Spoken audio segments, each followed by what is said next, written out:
नमस्कार दोस्तों, भजन भक्ति चैनल में आप सभी का स्वागत है। मान्यता है कि नवरात्रि के दौरान जो भी भक्त 9 दिनों तक व्रत रखते हैं और विधि अनुसार पूजा करते हैं, उनकी हर परेशानियां दूर होती हैं। नवरात्रि का व्रत करने वाले हर भक्त को व्रत कथा जरूर सुननी या पढ़नी चाहिए। अगर आप भी नवरात्रि का व्रत रखने वाले हैं तो यह कथा जरूर सुने। एक बार बृहस्पति जी और ब्रह्मा जी के बीच संवाद हो रहा था। इस दौरान बृहस्पति जी ने ब्रह्मा जी से नवरात्रि व्रत के महत्व और फल के बारे में पूछा। इसके जवाब में ब्रह्मा जी ने बृहस्पति जी को यह कथा सुनाई। प्राचीन काल में मनोहर नगर में पीठत नाम का एक अनाथ ब्राह्मण रहता था। पीठत माँ दुर्गा का सच्चा भक्त था। उसके घर सुमति नाम की कन्या ने जन्म लिया था। पीठत हर दिन माँ दुर्गा की पूजा करके हवन किया करता था। इस दौरान उसकी बेटी वहाँ उपस्थित रहती थी। एक दिन सुमति भगवती की पूजा के दौरान मौजूद नहीं थी। वह सहेलियों के साथ खेलने चली गई। उसके पिता को पुत्री की ऐसी असावधानी देखकर क्रोध आया और वह पुत्री से कहने लगे, अरे दुष्ट पुत्री, आज तूने भगवती का पूजन नहीं किया। इस कारण मैं तेरा विवाह किसी कुष्ठ रोगी या दरिद्र मनुष्य के साथ करवाऊंगा।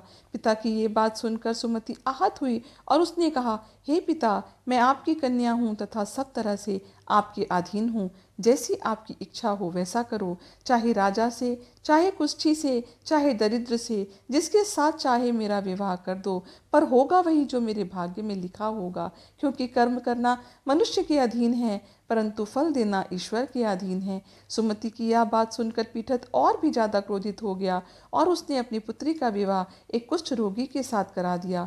इसके साथ ही पीठत ने अपनी पुत्री से कहा कि देखता हूँ भाग्य के भरोसे रहकर क्या करती हो। पिता के कटु वचनों से आहत सुमति अपने आप को कोसने लगी और पति के साथ वन में चली गई। इस तरह अपने दुख का विचार करती हुई सुमति ने डरावने कुशा युक्त निर्जन वन में वह रात बड़ी कष्ट से व्यतीत की। उस गरीब बालिका की ऐसी स्थिति देखकर माँ भगवती उसके पूर्व पुण्य के प्रभाव से प्रकट हुई और कहा कि मैं तुम्हारे पूर्व जन्म के कर्मों से प्रसन्न हूँ। इसके साथ ही माँ भगवती ने सुमति से वरदान मांगने को भी कहा।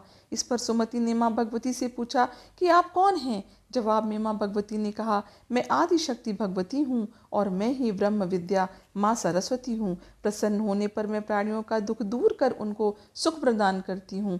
हे ब्रह्माणी, मैं तेरे पूर्व जन्म के पुण्य के प्रभाव से प्रसन्न हूँ। आज तुम्हें तुम्हारे पूर्व जन्म का वृत्तांत सुनाती हूँ। माँ भगवती ने बताया कि तू पूर्व जन्म में निषाद की स्त्री थी और अति पतिव्रता थी। एक दिन तुम्हारा पति चोरी की वजह से पकड़ा गया। उसके बाद सिपाहियों ने तुम दोनों पति पत्नी को जेल खाने में कैद कर दिया। तुम दोनों को जेल में भोजन भी नहीं दिया गया। इस कारण तुमने नवरात्र के दिनों में ना तो कुछ खाया और ना ही जल पिया। इस तरह तुम्हारा 9 दिन तक नवरात्र का व्रत हो गया। माँ भगवती ने आगे कहा कि तुम्हारे उसी व्रत के प्रभाव से प्रसन्न होकर तुम्हें मनोवांछित वर देती हूँ। तुम्हारी जो इच्छा हो सो मांगो।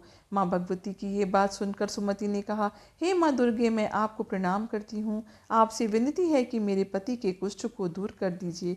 देवी ने कहा, उन दिनों तुमने जो व्रत किया था, उस व्रत का एक दिन का पुण्य पति का कुष्ठ दूर करने के लिए अर्पित करो। उस पुण्य के प्रभाव से तेरा पति ठीक हो जाएगा। इस प्रकार देवी के वचन सुन वह ब्रह्माणी प्रसन्न हुई और पति को निरोग करने की इच्छा से जब उसने ठीक है ऐसा कहा, तब उसके पति का शरीर भगवती दुर्गा की कृपा से कुष्ठ रोग रहित हो गया। इस प्रकार माँ भगवती ने ब्राह्मण की बेटी की इच्छा पूरी कर दी। सुमति पति को ठीक हुआ देख माँ भगवती की स्तुति करने लगी। दुर्गे, आप दुर्गति को दूर करने वाली, तीनों लोकों का संताप करने वाली, समस्त दुखों को दूर करने वाली, रोगी मनुष्यों को निरोग करने वाली, प्रसन्न होकर मनवांछित वर देने वाली और दुष्टों का नाश करने वाली जगत की माता हो। मुझने अपराध अबला को मेरे पिता ने कुष्ठी मनुष्य के साथ विवाह करके घर से निकाल दिया। पिता से तिरस्कृत निर्जन वन में विचर रही हूँ। आपने इस विपदा से मेरा उद्धार किया है। हे देवी, आपको प्रणाम करती हूँ, मेरी रक्षा करो। ब्रह्मा जी बोले, हे बृहस्पति, उस ब्रह्माणी की ऐसी स्तुति सुन देवी बहुत ही प्रसन्न हुई और खुश होकर माँ भगवती ने उसे वरदान दिया कि तुम्हें उदाले नामक अत्यंत बुद्धिमान, धनवान, कीर्तिवान और जितेंद्रिय पुत्र होगा। तो इस प्रकार देवी भगवती ने सुमति पर कृपा करी। हे माता भगवती, जैसी कृपा आपने सुमति पर करी, वैसी ही कृपा आप इस कहानी को सुनने वाले, पढ़ने वाले और सुनाने वाले पर भी करना। जय माँ दुर्गा।